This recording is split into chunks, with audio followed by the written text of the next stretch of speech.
Hello and welcome to 5 Minutes with by Climate Week NYC, bringing you a series of bite-sized interviews with some of the key people, organizations and businesses ahead of Climate Week NYC this September. Today, I am joined by PwC. With offices in 155 countries, PwC is among the leading professional services networks in the world. Building on their existing expertise in ESG, net zero transformation and reporting, they recently announced that they will be investing $12 billion and creating 100,000 new jobs over the next 5 years to expand their work, including areas of ESG. So I am delighted to be joined today by Emma Cox, Global Climate Leader at PwC. Emma, thank you for joining us. Thank you, Adam.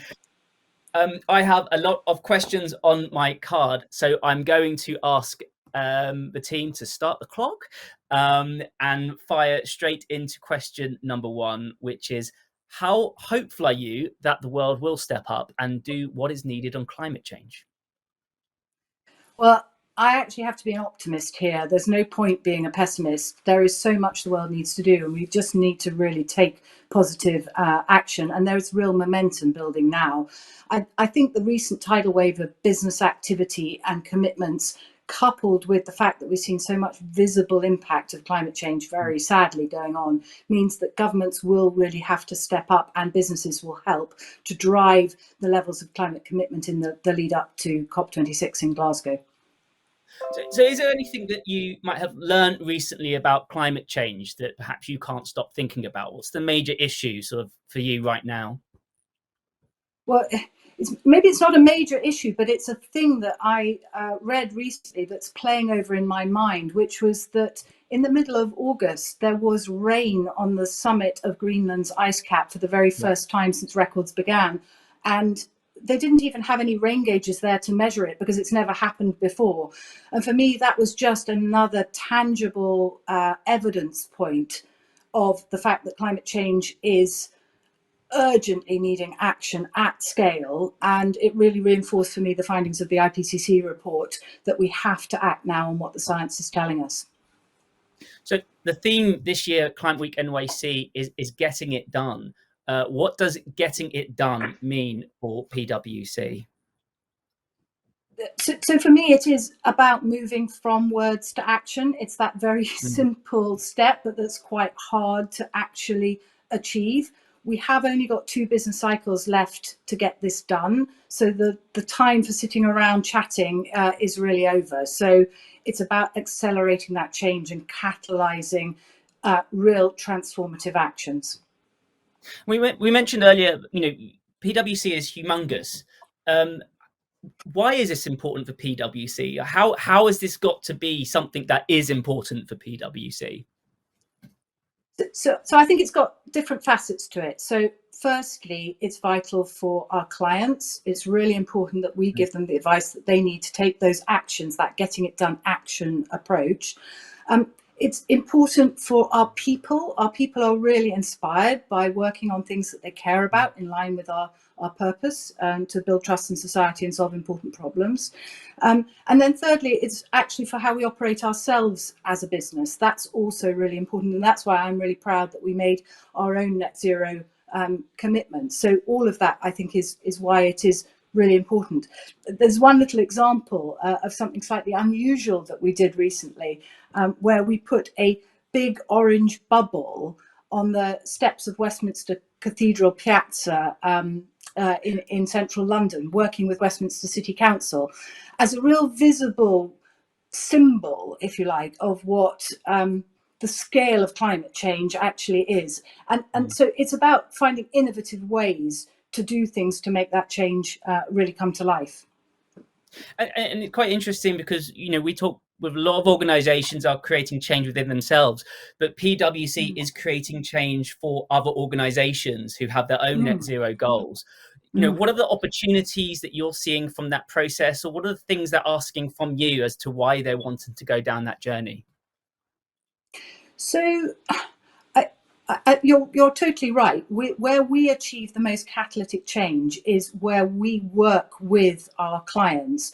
And I think we're seeing that our clients are being really ambitious and they're setting big targets, but they often don't know how to exert the levers, have the roadmaps, have the plans to put it into action. And that's really where we can help. And I think one of the changes that I've seen in the way that we operate is that we've gone from having a small specialist sustainability team who did fantastic work on some really great leading projects, to actually saying this now needs to join up. You mentioned in your intro that it's about joining up across our whole firm, every geography, every territory, every discipline, because our clients are needing to build it right into the core of their strategy and then into an implementable, proper solution that affects all their different operations.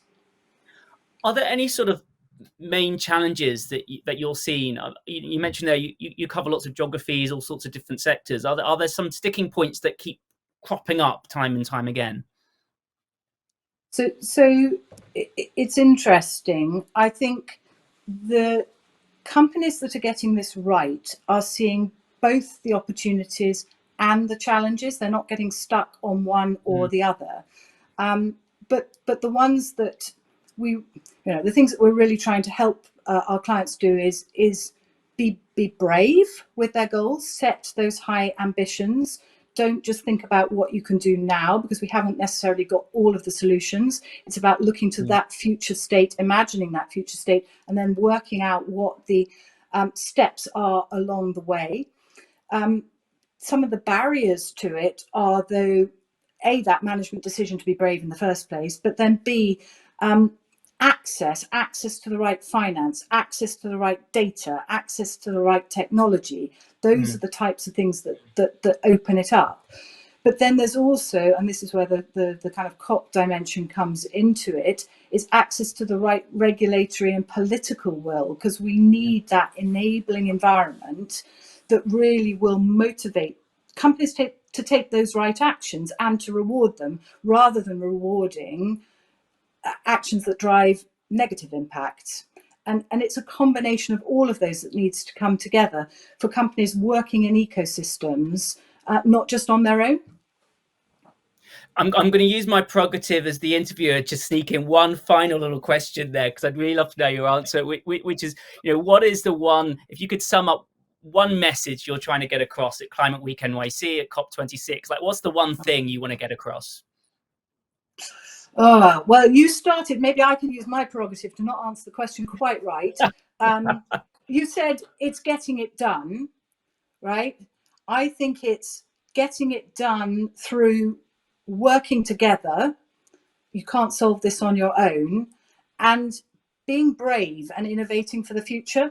So using the power of the human imagination to really look for those solutions at scale, and then we will actually have a sustainable future.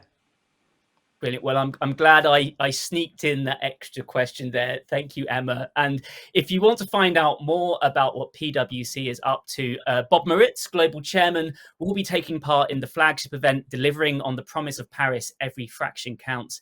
That's part of the Climate Week NYC opening day on Monday, September the 20th at 12:30 to 1:45 p.m. Eastern Time.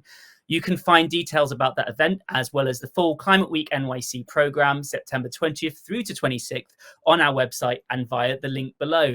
Emma, thank you so much for joining us today, and look forward to seeing you at Climate Week NYC. Thanks, Adam.